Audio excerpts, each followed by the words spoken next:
quero te anunciar, Senhor. Eu quero ter livre comunhão. Eu quero falar sobre o teu amor, o poder do teu perdão. Boa noite, que Deus esteja abençoando você na sua casa, sua família, e que nós possamos reconhecer o senhorio de Jesus e hoje, na terceira mensagem, nós possamos entender o que nós temos a aprender dos encontros notáveis com Jesus. E eu gostaria, nesse momento, de orar, pedir a direção do Senhor para esta mensagem e que venha fazer valer em nossos corações e nossas vidas. Feche seus olhos, vamos orar nesse momento. Pai, obrigado, Senhor, pela liberdade de estarmos aqui, ó Deus, cultuando ao Senhor, podermos ter essa comunhão, mesmo que seja híbrida à distância, mas que nós possamos continuar, ó Deus, firmes na fé, firmes, ó Deus, na comunhão dos santos, até que o Senhor Jesus venha nos buscar. Pai bendito, eu quero pedir ao Senhor que o Senhor esteja esclarecendo as nossas mentes, para que possamos entender o que nós podemos aprender neste momento, neste encontro notável que nós iremos ter com Jesus. Pai, muito obrigado por tudo, em nome de Jesus. Amém. Vamos lá então. Então, encontros notáveis com Jesus. E quando nós pensamos em encontro, nós pensamos em diálogo, nós pensamos em aprendizado, nós pensamos em muitas outras coisas. E você tem visto aí na sua tela um rapaz ali, um gato dormindo no seu sofá tranquilamente. E esta noite nós vamos falar exclusivamente sobre um trecho da Palavra de Deus e nós vamos usar o tema como enquanto dormimos. Então, enquanto dormirmos. Dormir é algo que nós precisamos fazer, fisiologicamente falando. Nós precisamos descansar, nós precisamos, de fato, repor as nossas baterias. E enquanto dormimos, outros trabalham. E nesta noite, eu quero aqui ler contigo Mateus capítulo 13, versículo 25. Mateus 13, 25. Enquanto dormimos. Mateus 13, 25. Diz assim a palavra: Entretanto, quando todos dormiam, chegou o inimigo dele, lançou o joio no meio do trigo e seguiu o seu caminho. Então, quando nós vemos aqui na palavra de Deus que enquanto todos dormiam, aqui está falando da palavra do joio e do trigo, enquanto todos dormiam, o inimigo chegou e lançou o joio e plantou o joio no meio do trigo. Interessante aqui que Jesus ele fala por meio de parábolas. E por que parábolas? Qual o propósito das parábolas de Jesus? Então, em Mateus 13, 10 a 13, Jesus Cristo ele está dando o propósito, está falando o propósito das parábolas. Então diz assim: Então os discípulos se aproximaram dele e lhes perguntaram: Por que lhes falas por meio de parábolas? Ao que ele respondeu: Porque vós outros foi dado o conhecimento dos mistérios do reino dos céus, mas a eles isso não foi-lhe concedido. Pois a quem tem, mais se lhe dará, e terá em abundância. Mas ao que quase não tem, até o que tem lhe será tirado. Por isso, lhes falo por meio de parábolas, porque vendo não enxergam, e escutando não ouvem, muito menos compreendem. Então, o propósito de Jesus Cristo, falar em parábolas, é chegar e alcançar o coração daqueles que não são crentes, aqueles que não amam a Deus. Porque o versículo 11 diz o seguinte: porque a vós outros foi dado o conhecimento dos mistérios do reino dos céus. E todas as pessoas que verdadeiramente amam a Deus, eles entenderiam a sua mensagem. Então, mas aqueles que não conhecem, né, não amam a Deus, não têm o conhecimento necessário para entender. E interessante que o versículo 12, Jesus ele fala o seguinte, que a quem tem o conhecimento, mais se lhe dará, e terá em abundância, mas aquele que não tem, até o que tem, lhe será tirado. Então, é interessante essa colocação de Jesus. Então, antes de nós avançarmos nesse encontro, seria importante nós entendermos o porquê da parábola do joio e do trigo. Isso ele está falando de outras... aqui um contexto, são várias parábolas, mas eu quero exatamente nesse momento, nesta noite, nesta mensagem, falar sobre o trigo e o joio. E parábolas, o que é parábola? Porque às vezes a gente não entende, né? O que é parábola? Parábola simplesmente é a narrativa alegórica que transmite uma mensagem indireta por meio da comparação ou analogia. Então, usar o que existe para aplicar uma mensagem, aplicar uma verdade dentro daquele conhecimento do dia a dia. Muito bem. Enquanto dormimos. Então, aqui nós lemos o versículo 23, e aonde o versículo 23, ele diz o seguinte, na versão que nós temos o costume de usar, mas enquanto os homens dormiam, veio o inimigo dele, semeou o joio no meio do trigo e retirou-se. Enquanto dormimos, outros trabalham. Interessante também aqui que foi à noite, porque enquanto dormimos, geralmente nós dormimos à noite. E de noite, o momento mais provável para o trabalhar do inimigo. Eu quero trazer aqui umas aplicações para esta sonolência, sobre esta ação de dormir, mas o fato é que aqui no nosso texto, Jesus Cristo ele fala sobre esse sono, sobre dormir, né, enquanto todos dormiam, ou seja, à noite, descansando, mas eu gostaria de trazer também algumas aplicações diferentes.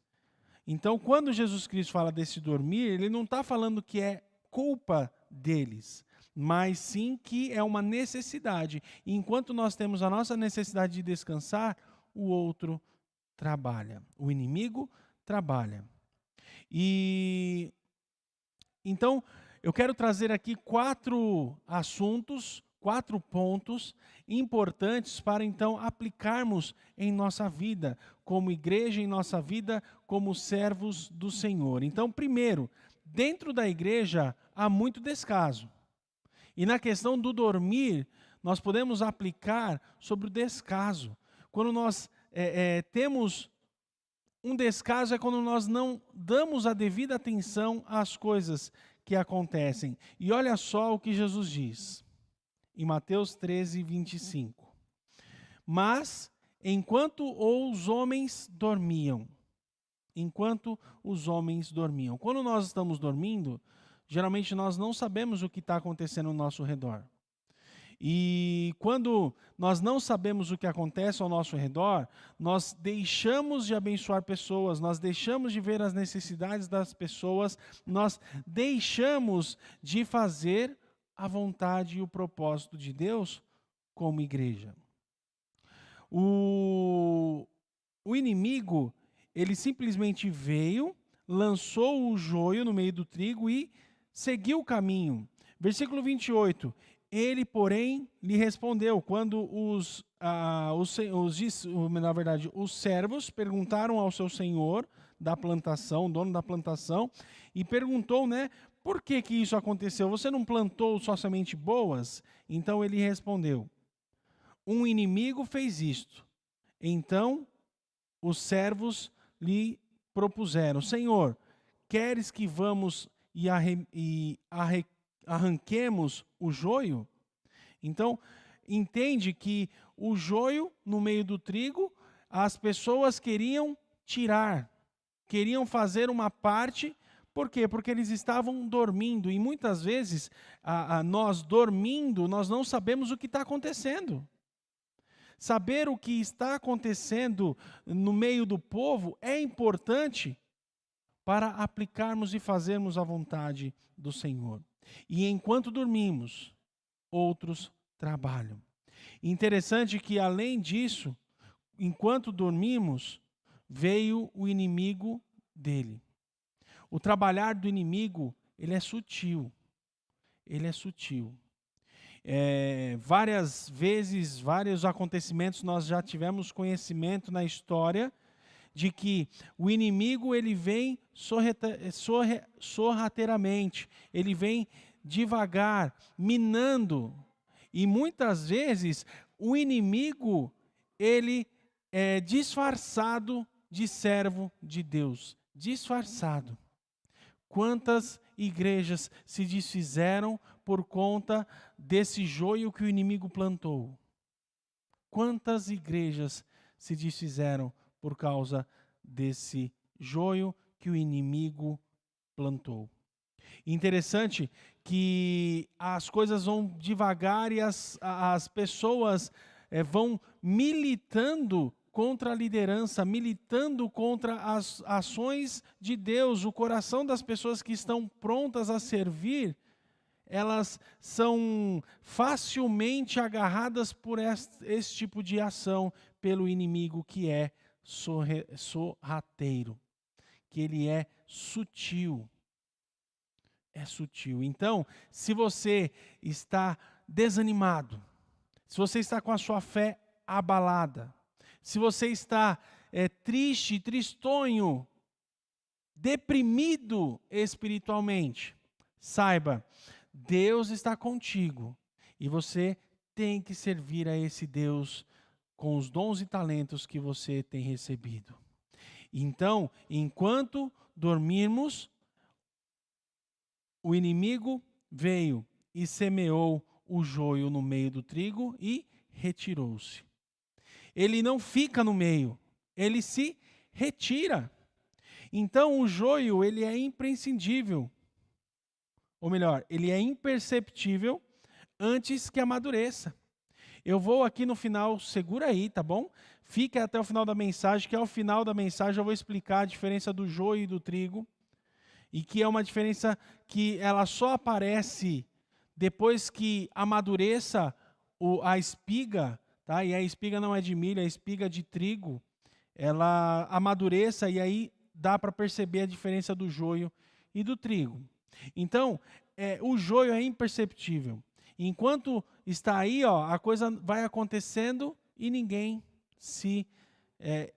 percebe, a não ser um ou outro que tem a especialidade de enxergar um quanto antes. Então, entenda isso, tá? Por quê? Versículo 26, assim quando o trigo brotou e formou espigas, o joio também apareceu. Entendeu? Então, assim, é a questão imperceptível do joio. Então, amados, você que nos ouve, você precisa entender que Deus tem nos ajudado.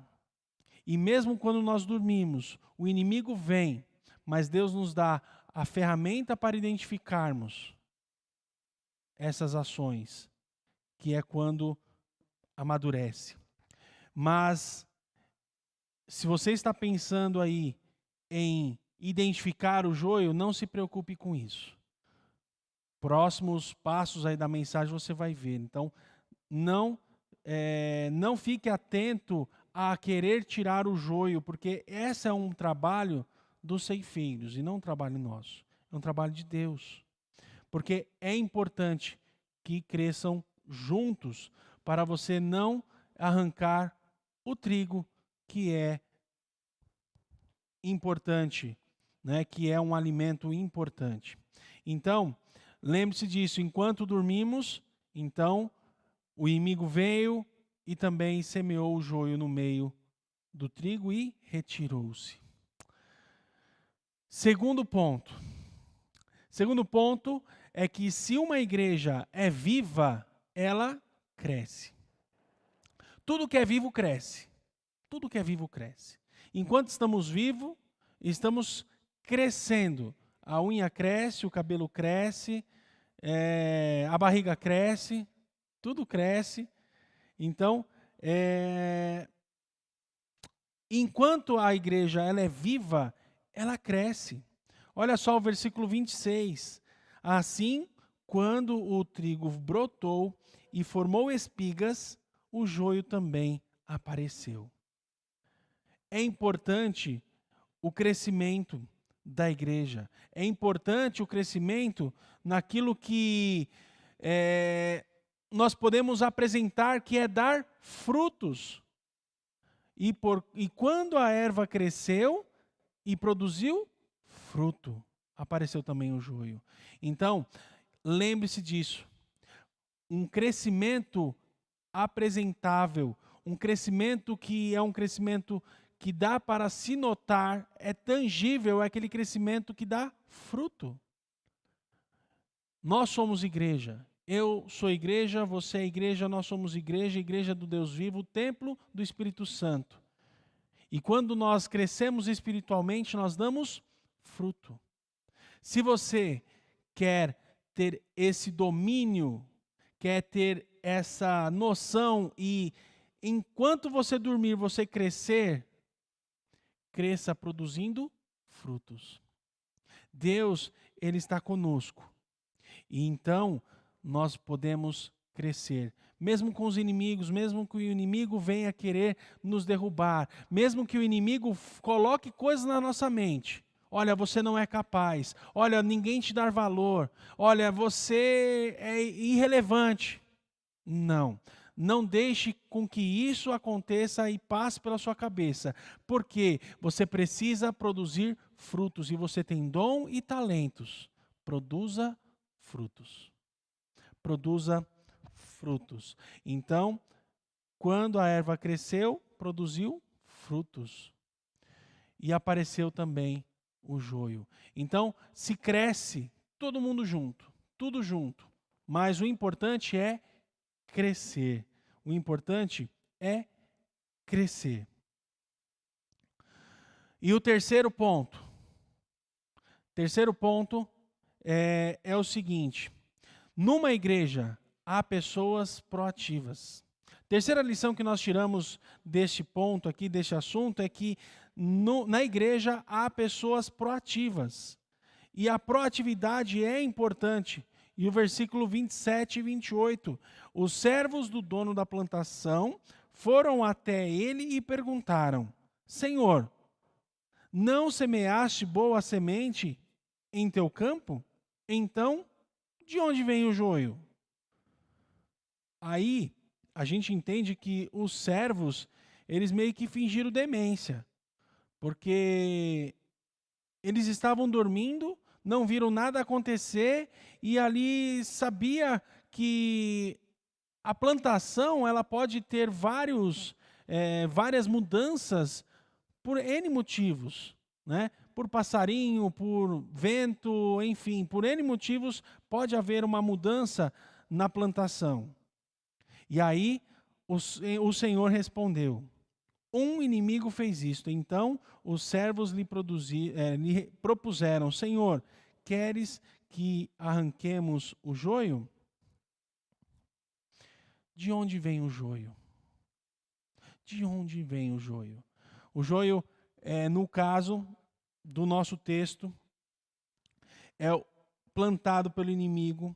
E quando nós entendemos a necessidade do trigo ser puro, nós nos preocupamos com o joio que está no meio. Aqueles servos, eles ficaram preocupados. E um fato interessante aqui é que a farinha de trigo, ela feita com a mistura desse centelho falso, ou seja, do joio, ela é venenosa.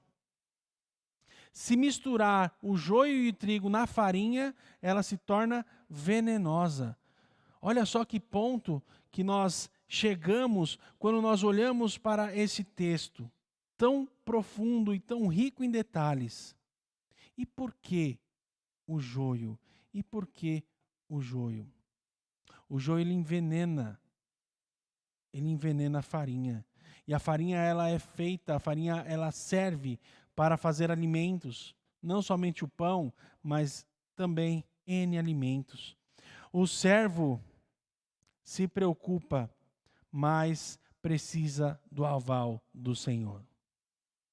Eu quero aqui contar uma ilustração, uma história verídica, que eu não vou dizer nomes por questões éticas, mas quando certa vez nós estávamos em uma igreja e o dirigente do culto, ele chegou e falou o seguinte, ele leu o texto e falou, olha, Deus falou comigo para que eu orasse para tirar o joio do meio da igreja, que aqui na igreja tem joio. Rapaz, aquele negócio tornou-se tão chato. Por quê? Porque as pessoas começaram a olhar para si. Será que eu sou o joio? Será que ele está falando de mim? Será que ele quer que eu vá embora? E a partir daquele momento, a igreja ficou incomodada com aquilo. E para a gente depois acertar aquelas palavras erradas, de interpretação errada, olha, demorou semanas para conversar com cada irmão e entender por que não estava indo mais à igreja. Por causa daquela palavra que aquele irmão disse. E isso é preocupante. É tão preocupante que nós precisamos entender que o servo, ele só pode fazer alguma coisa se tiver o aval do Senhor. E a palavra de Deus diz que nós não temos que tirar o joio. Olha o versículo 29. Ao que o Senhor respondeu, não, pois ao tirar o joio, podereis arrancar juntamente com ele o trigo. Então, é importante que cresça junto, mas que tenhamos atenção, mas que possamos deixar o Senhor trabalhar, porque o Senhor, ele é o Deus da seara. É Ele quem coloca as coisas em suas ordens. Então, aqueles servos proativos perguntaram, queres que vamos e arranquemos o joio? Quarto e último ponto. A igreja precisa entender a vontade de Deus. A vontade de Deus. E aí, aquele Senhor, ele diz o seguinte, deixai-os, pois, crescer juntos até a safra.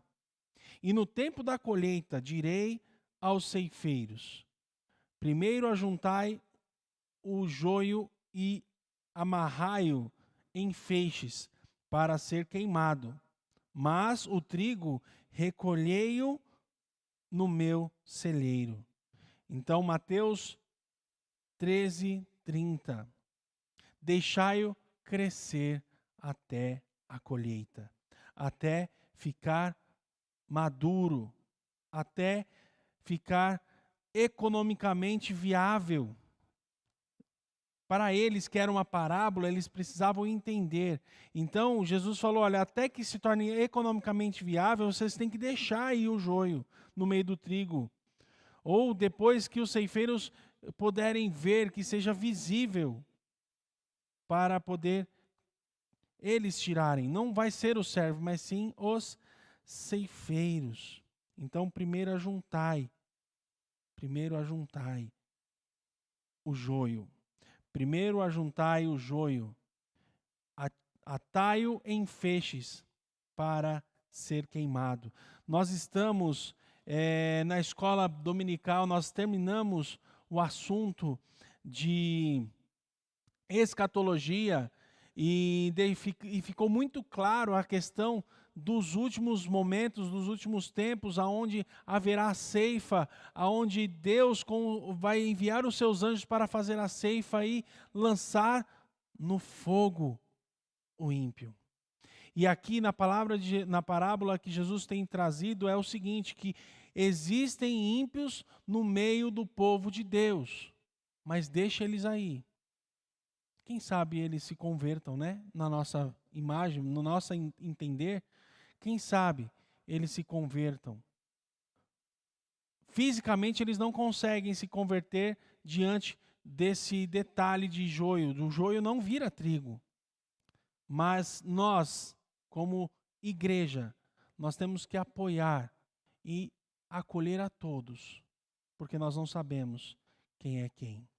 Mas que nós possamos entender que a igreja precisa de crescimento, e o crescimento ele é dado pelo Senhor. Enquanto dormimos, o inimigo trabalha, mas enquanto dormirmos, o Senhor cuida de nós e cuida dos seus estatutos, dos seus mandamentos. Então, mas o trigo recolhei-o no meu celeiro, e esse celeiro é a eternidade com o Senhor. Nós precisamos estar aqui prontos para seguir e obedecer ao Senhor, o Deus da seara. E agora sim a explicação de Jesus em Mateus 13, 33 a 43, e eu falei que eu iria dar aqui a explicação da diferença do trigo e do joio. O trigo, ele quando amadurece, ele se inclina, ele se curva, como está aí no desenho, ele se curva, e o joio mantém-se em pé. Então, essa é a diferença para que possa entender e destacar um do outro. Eles são muito parecidos, mas o trigo ele se prostra, ele se curva, e assim deve ser a nossa vida. Uma vida de prostração diante do Senhor, de oração, de maleável, né? De sermos maleáveis e não eretos como o joio, que não serve para nada. Ele é um veneno no meio do trigo, mas é Deus quem vai separar um do outro, tá bom? Então Jesus ele explica essa parábola do joio dos versículos 36 ao 43. Então diz assim a palavra do Senhor para encerrarmos. Então Jesus se despediu da multidão e foi para casa. Seus discípulos aproximaram-se dele e pediram: explica-nos a parábola do joio na plantação. E Jesus explicou: aquele que semeou a boa semente é o Filho do Homem. O campo é o mundo, e a boa semente são os filhos do reino. O joio representa os que pertencem ao maligno. O inimigo que semeou o joio é o diabo. A colheita é o final desta era, e os ceifeiros são os anjos. Da mesma maneira que o joio é colhido e jogado ao fogo, assim será o fim desta era.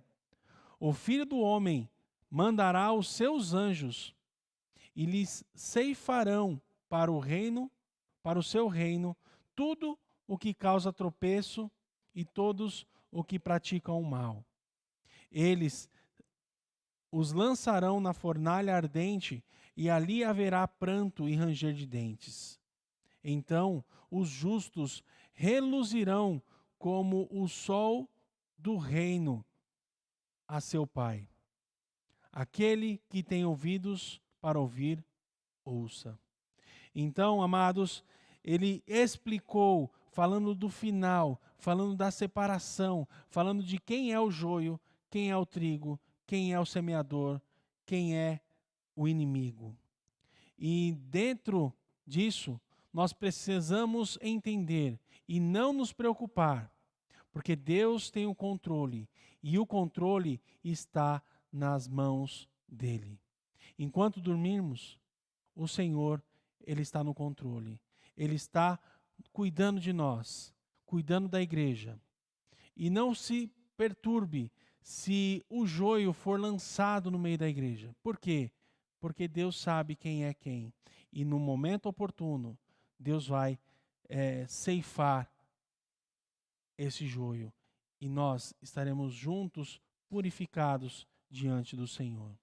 Que Deus abençoe as nossas vidas. Eu quero te anunciar.